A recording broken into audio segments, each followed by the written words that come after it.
ప్రతి గంటలో కూడా కేసులు పెరుగుతున్నట్టు మనకు న్యూస్ ద్వారా తెలుసు. డోంట్ డిస్మాంటిల్, నిర్మూలించబడినటువంటి ఒక పథం మీద తన ప్రయాణాన్ని ప్రారంభం చేసి హైందవ ధర్మాన్ని ప్రపంచ వేదిక మీద ప్రతిష్ఠించినటువంటి సౌజన్యమూర్తి వివేకానందుడు ఒక నిలువెత్తు వేదాంత సౌజన్యమూర్తి ఆయన. రామకృష్ణుని యొక్క ఆశీర్వాదంతో హైందవ ధర్మాన్ని జగద్వ్యాప్తం చేసినటువంటి మహనీయమూర్తి పేరు ప్రతిభామూర్తులందరినీ ఇవాళ అవార్డు సంతోషంగా ప్రకటిస్తూ ముందుగా కార్యక్రమం ముఖ్య అతిథి మాన్యుడు మా వకులాభరణం వారు మాట్లాడే ముందు చిరంజీవి బిందు గురించి ఒక మాట చెప్పాలి. బిందు ఒక సాధారణ గృహిణి.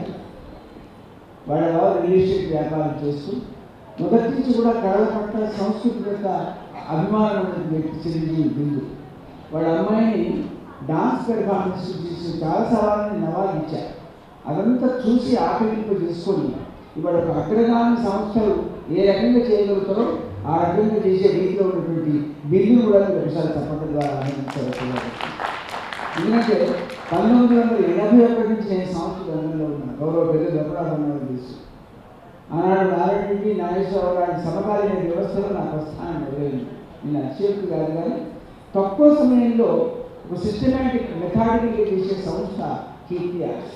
దానికి ఆయన కనపడు కానీ నేపథ్యం వాళ్ళ శ్రీవారు బిందు కూడా నిర్మాణాత్మక పెద్దల పట్ల గౌరవం భావంతో ఒక ఇన్విటేషన్ మొదలుకొని, ఒక బ్యానర్ మొదలుకొని, ఒక మెమెంటో మొదలుకొని, ఒక శాలువా మొదలుకొని తనకంటూ ఒక ప్రత్యేక స్థానాన్ని సంతరించుకొని ఇవాళ ఉభయ రాష్ట్రాల్లో దక్షిణ భారతదేశంలో ఎన్నో వ్యక్తులకు సన్మానించిన సంస్థ ఇవాళ ఈ కార్యక్రమాన్ని చేయడం సంతోషంగా భావిస్తూ కార్యక్రమ ముఖ్య అతిథి గౌరవ పెద్దలు వకులాభరణం గారి ఆశీస్సులు చాలా వైభవంగా తీర్చిదిద్దినటువంటి చిన్నారులకు కొద్దిసేపట్లో పురస్కారాలు అందుకోబోతున్నటువంటి పురస్కార గ్రహీతలకు అందరికీ నా నమస్కారం. ఒక మహనీయుడి జననం ఒక కారణంతో కూడుకున్నటువంటిది. స్వామి వివేకానంద ఎంతకాలం బతికాడన్నది కాదు, బతికిన ఆ కొద్ది కాలంలో ఈ దేశం యొక్క గౌరవాన్ని ఎంత గొప్పగా ప్రపంచ పరివ్యాప్తం చేశాడనేటువంటిది ఇక్కడ మనం అందరం కూడా గమనంలో ఉంచుకోవాల్సిన అవసరం. 159వ జయంతి సందర్భంగా యువతకు, జాతికి, ధర్మానికి ఈనాటికి కూడా నాయకుడిగా మనం అందరం గర్వపడేటటువంటి స్వామి వివేకానంద గారి యొక్క పేరు మీద పురస్కారాలు అందించేటటువంటి కార్యక్రమం జరగడం చాలా సంతోషంగా ఉంది.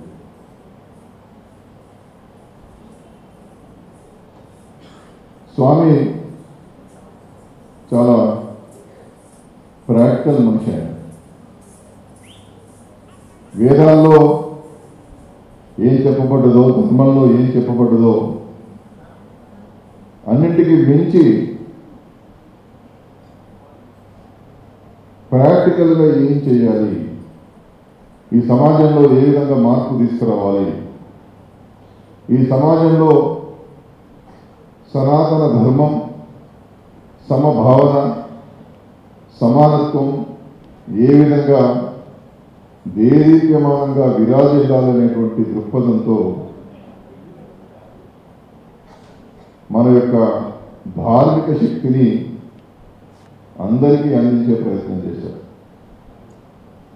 ఈ జాతి యొక్క ఔన్నత్యాన్ని, భారతీయత యొక్క గొప్పతనాన్ని చాలా సులభంగా, ఆ తార్కిక తత్వాన్ని ప్రపంచానికి తెలియజెప్పారు.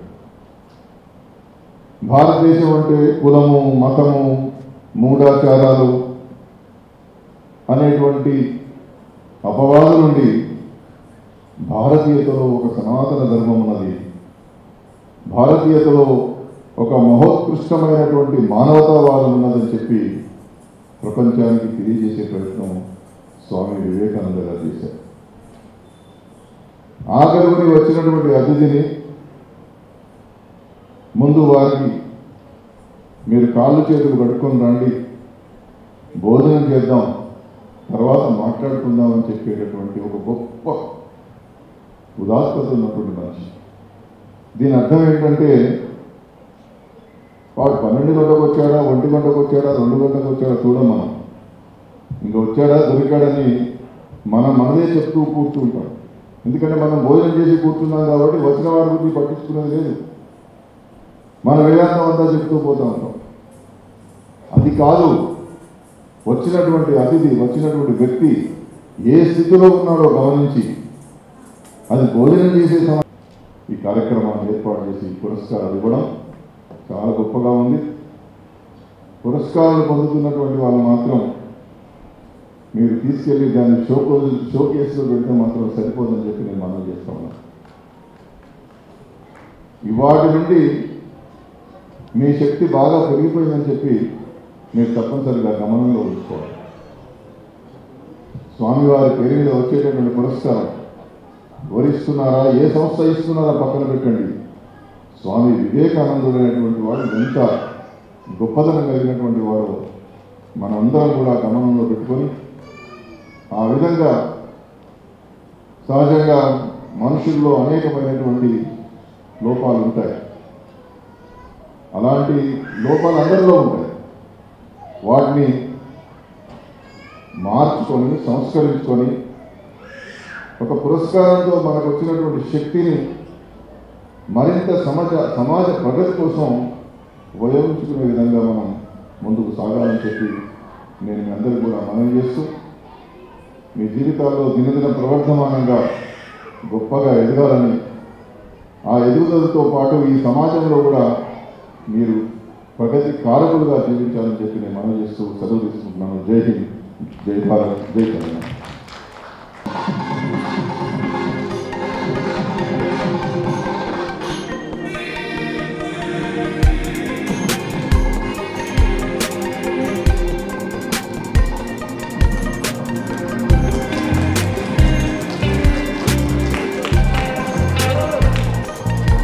బొత్సల రాజేంద్ర గారు, ఇంటర్నేషనల్ ఎంటర్ప్రీనర్, ప్రముఖ సంఘ సభ్యులు.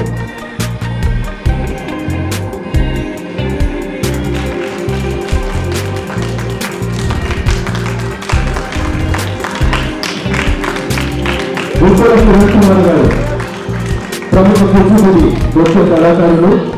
భాస్కర్ గౌడ్ గారు, president social media, greater Hyderabad municipal corporation నియోజకవర్గం.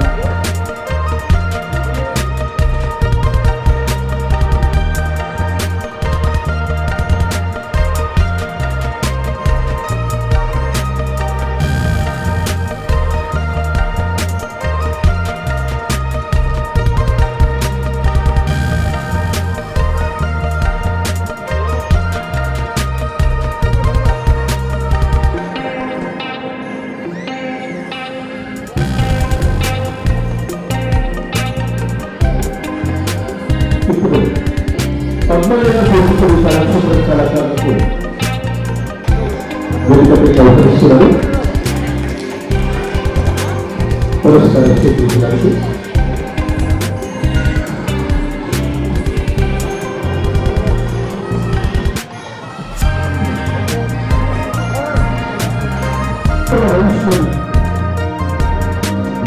అనంత రమేశ్వరి వేదికపైకి రావాలి.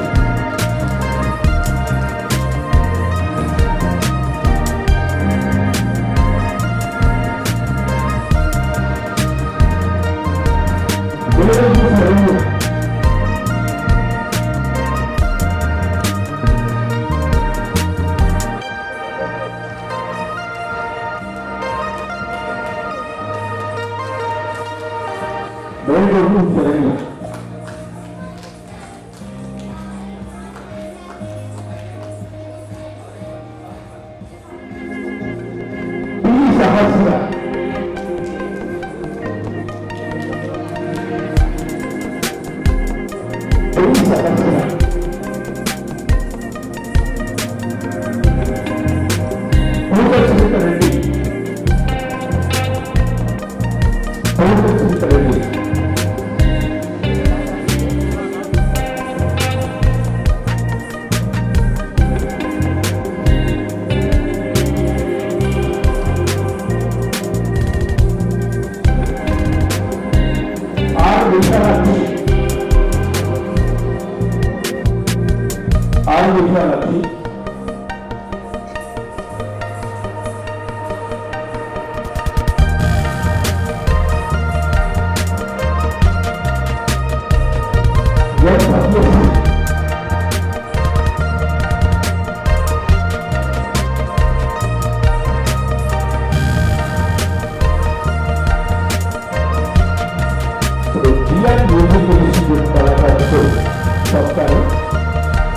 ముందుగా మాటలకి మనస్సుని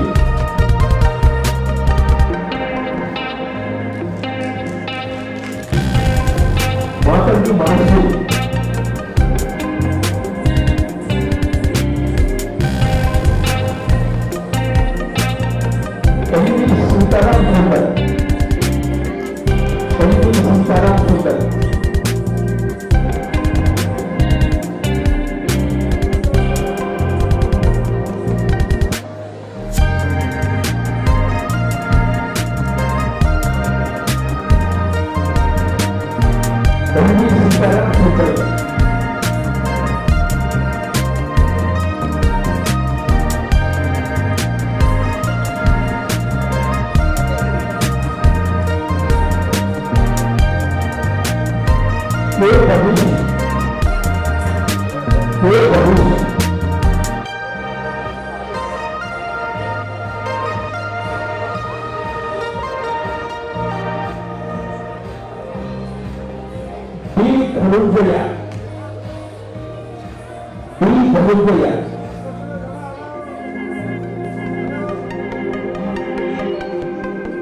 सुंदर आवश्यक समापन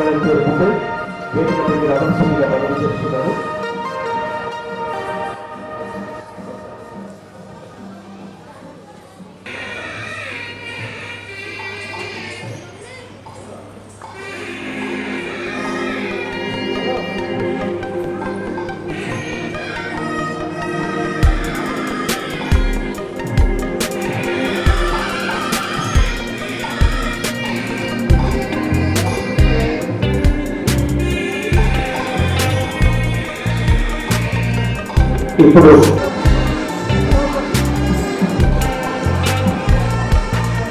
ప్రముఖ వైద్యుడు సంజయ్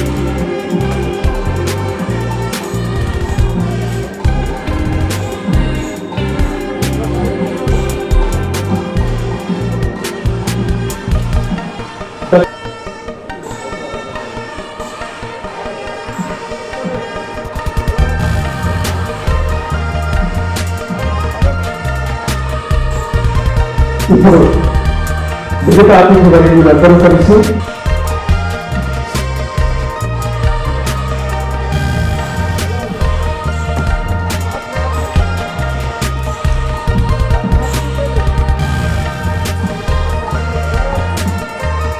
గ్రూప్ ఫోటోకు సహకారం అందించారు.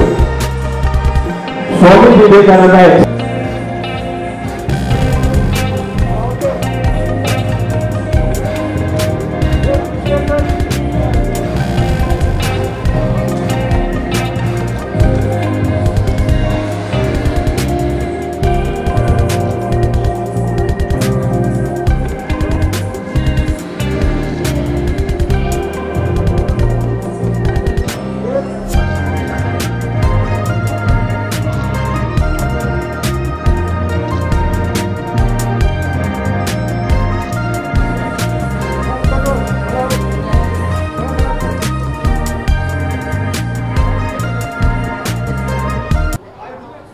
మమ్మల్ని గుర్తించి సోషల్ మీడియా అధ్యక్షుడిగా కాపరా డివిజన్ నుంచి మంచి పేరు తెచ్చుకున్నారని, ఇప్పటికీ ఇది 3వ అవార్డు వీరి కీర్తి ఆర్ట్స్ అవార్డు నుంచి.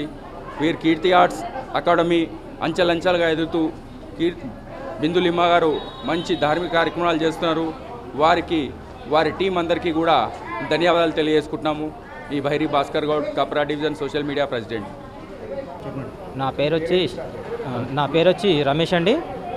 నాది ప్రాపర్ వచ్చేసి నల్గొండ టౌను. నేను చేసేటువంటి సేవా కార్యక్రమాలను చూసి గుర్తించి కీర్తి అకాడమీ వాళ్ళు నాకు ఈ అవార్డు ఇవ్వడం చాలా సంతోషంగా ఉంది. అవార్డులో వివేకానంద స్వామి అవార్డు తీసుకోవడం కూడా చాలా గొప్పగా అనుకుంటున్నాను. నేను శివాలయము, తర్వాత బ్రహ్మంగారి గుట్ట అని పురాతనమైన దేవాలయం నల్గొండ టౌన్లో ఉంటుంది.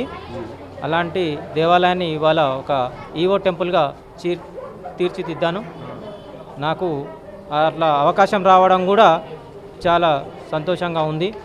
నేను ఎలాంటి కార్యక్రమైనా జరుగుతున్న అక్కడ నేను ముందుగా వెళ్ళి నా వంతుగా నేను కృషి చేస్తూ కొన్ని చిన్న చిన్న కార్యక్రమాలు కూడా చేస్తూ ఉంటాను. ట్రస్ట్లో కానీ, అనాథ పిల్లలకు కానీ, తర్వాత వృద్ధాశ్రమాలకు కూడా చిన్న చిన్న డొనేషన్లు కూడా ఇస్తూ నేను నా వంతుగా నేను సాయం చేస్తూ ఉన్నాను. మీరు ఏ గుడి చైర్మన్ ఇప్పుడు? మీరు ప్రెసిడెంట్? బ్రహ్మంగారి గుట్ట చైర్మన్ నేను, నల్గొండ టౌన్.